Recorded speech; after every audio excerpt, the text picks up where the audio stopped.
Breaking news చూస్తున్నాం. హైదరాబాద్ లోని కుత్బుల్లాపూర్లో చిట్టీల పేరుతో భారీ మోసం చేసిన ఘటన వెలుగులోకి వచ్చింది. వెంకటేశ్వర్ నగర్ లో నివాసం ఉంటున్న మేకల నాగమణి, నాగమన్నయ్య అనే భార్య భర్తలు ఈ ఘరానా మోసానికి పాల్పడినట్లు తెలుస్తోంది. ఈ నెల 4వ తేదీన చిట్టి డబ్బులు 4,70,00,000తో వారు పరారైనట్లు బాధితులు వాపోతున్నారు. మోసపోయామని గ్రహించి నాగమణి ఇంటి ముందు ధర్నాకు దిగారు. సుమారు 40 నుంచి 50 మంది వరకు చిట్టీలు కట్టినట్లు చెబుతున్నారు. పైసా పైసా కూడబెట్టుకుని చిట్టి డబ్బులు కట్టామని, తమకు న్యాయం చేయాలని బాధితులు కోరుతున్నారు.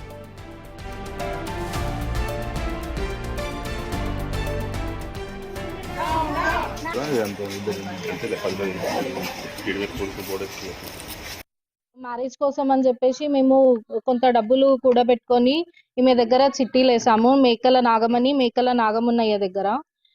పెళ్లికి ఒక 1 మంత్ బిఫోర్ మాకు ఇన్ఫార్మ్ చెయ్యి, మేము నీ డబ్బులు నీకు రిటర్న్ ఇచ్చేస్తాము అని చెప్పి మమ్మల్ని బాగా నమ్మించి మా దగ్గర నుంచి డబ్బులు తీసుకుంది. లాస్ట్ పెళ్లి ఫిక్స్ అయ్యింది.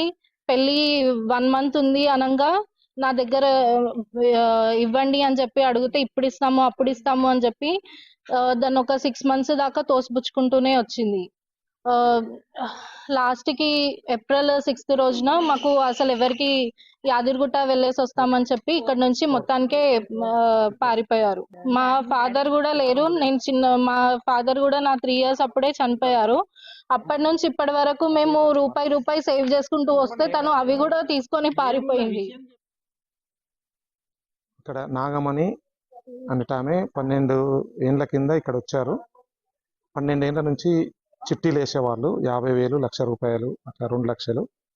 తర్వాత అప్పుడు బాగానే ఇచ్చేవాళ్ళు. ఒక 2 సంవత్సరాల కింద నుంచి ఆమె నాగమున్నయ్య ఆమె మోసం చేయాలనుకునే ఒక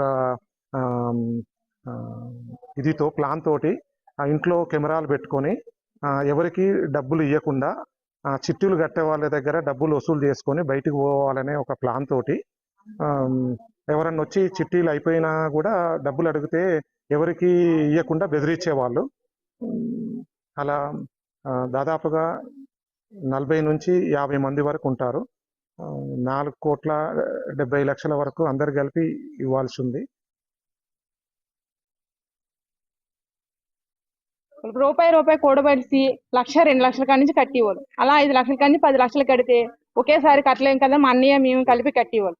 కట్టిన తర్వాత 2 సంవత్సరాలు బట్టి 16 నెలలకు పూర్తి అయిపోయిన తర్వాత ఇస్తాము అని అన్నారు. ఇస్తామని 2 సంవత్సరాలు బట్టి తిప్పించుకుని వస్తానే ఉండేది. డబ్బులు నేనే ఇచ్చేదాన్ని, ఫోన్ పే కొద్దిగా చేసేదాన్ని. నా దగ్గర ఏ ప్రూఫ్లు లేవు. నా పిల్లల చదువు కోసం ఇక్కడే ఉంటున్నామండి పక్కనే. ఇస్తానని చెప్పి సరేలే ఇస్తుంది కదా, మనిషి ఎక్కడికి పోతుంది అనే ఉద్దేశంతోనే ఎప్పుడు వస్తూ ఉండేవారు.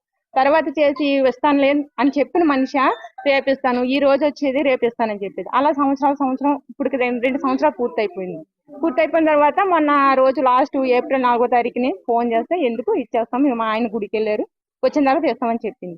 తర్వాత ఫోన్ చేస్తే తీయలేదు. 2వ రోజు ఫోన్ చేస్తే ఇంటికి రండి డబ్బులు ఇస్తామని చెప్పి, తర్వాత అందరూ వచ్చిన తర్వాత ఇంతమంది బాధ్యతలు ఉన్నారని కూడా ఎవరికీ తెలియదు. ఎవరైనా అడిగితే ఆమెకి ఏమి ఇవ్వాల్సి లేదు, 2 లక్షలు ఇవ్వాల్సిందే చెప్పేది. ఎవరికి తెలియకుండా అందరి దగ్గర చీటీలు కట్టించుకుంది, అందరినీ మోసం చేసింది. మళ్ళీ ఏం చెప్పేదంటే ఎవరైనా సీసీ కెమెరాలు వచ్చి గొడవ పెట్టుకున్నారంటే మళ్ళీ వాళ్ళ మీద రివర్స్ గొడవ పెట్టేది. మేకల నాగమణి దగ్గర నేను 5 లక్షలు చీటీ వేశాను సార్. చీటీ అయిపోయినాక కూడా నేను మనీ అడిగితేనేమి ఈ నెక్స్ట్ మంత్ అనుకుంటూ పొడిగించుకుంటూ వచ్చింది సార్. మనీ ఇస్తే మా ఆయనకు తెలియకుండా నేను చీటీ వేశాను. తర్వాత గోల్డ్ కూడా తాకట్టు పెట్టి ఒక 2 lakhs వరకు కూడా ఇచ్చాను. ఒక 5 years బాబుని వదిలేసి నేను డ్యూటీకి వెళ్తున్నాను అంటే నాకు మనీ ఎంత నీడ్ ఉందో అనేది తెలుసుకోవాలి సార్. మేము వేరే ఊరు నుంచి ఇక్కడికి వచ్చి బ్రతకడానికి అని వచ్చాము. ఇక్కడ బ్రతకడానికి ఇక్కడ జాబ్ చేసుకుంటూ బ్రతుకుతున్నాము. చిన్న బాబుకి ఏమైనా పనికొస్తాయి కదా, డబ్బులతో రెంట్ హౌస్ లో ఉంటున్నాం సార్ మేము. మా ఆయన కూడా నేను చెప్పా పెట్టుకుంటే ఇలాగా కట్టినందుకు మా ఆయన నన్ను కూడా కొడుతున్నారు రోజును. అలా ఎలా చేస్తావు, గోల్డ్ కూడా తాకట్టు పెట్టి ఎలా ఇస్తావు అని చెప్పి ఇంత మందిని మోసం చేసింది సార్. ఆమెనైతే మాత్రం అసలు వదలకూడదు.